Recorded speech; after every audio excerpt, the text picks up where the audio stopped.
Islamic গল্প, তিন বিরুদ্ধ ব্যক্তির আজব কাহিনী। এক মহিলা তার বাড়ি থেকে বেরিয়ে দেখল উঠানের সামনে তিনজন বিরুদ্ধ ব্যক্তি বসে আছেন।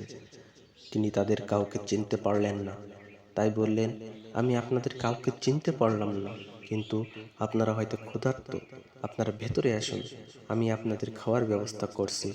তারা জিজ্ঞেস করলেন, বাড়ির কর্তা কি বাড়ি আছেন? মহিলা বললেন, না, তিনি বাইরে গেছেন। তাহলে এখন আমরা আসতে পারবো না।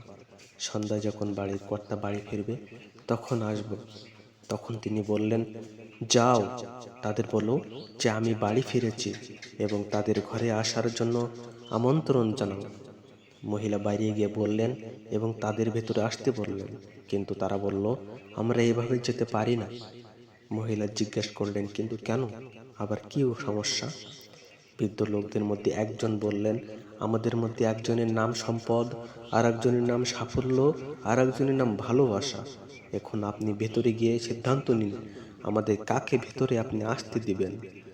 মহিলা যখন ভেতরে গিয়ে সব খুলে বললেন, তখন তার স্বামী অত্যন্ত খুশি হয়ে বললেন এবং বললেন, অসাধারণ, চলো আমরা সম্পদকে ডাকি, তাহলে আমরা ধনী হয়ে যাব।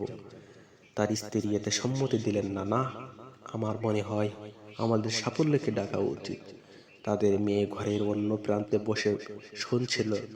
সে বলে উঠল, তোমাদের কি মনে হয় না আমাদের ভালোবাসাকে ডাকা উচিত? তাহলে আমাদের ঘর ভালোবাসা পূর্ণ হয়ে উঠবে। লোকটি বলল, ঠিক আছে, আমরা তাহলে আমাদের মেয়ের কথাই শুনবো।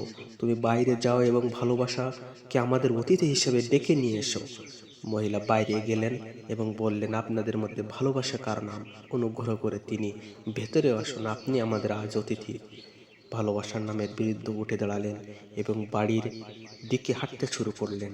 বাকি দুজনও দাঁড়িয়ে এবং তাকে অনুসরণ করলেন, অর্থাৎ তার পিছনে হাঁটতে লাগলেন।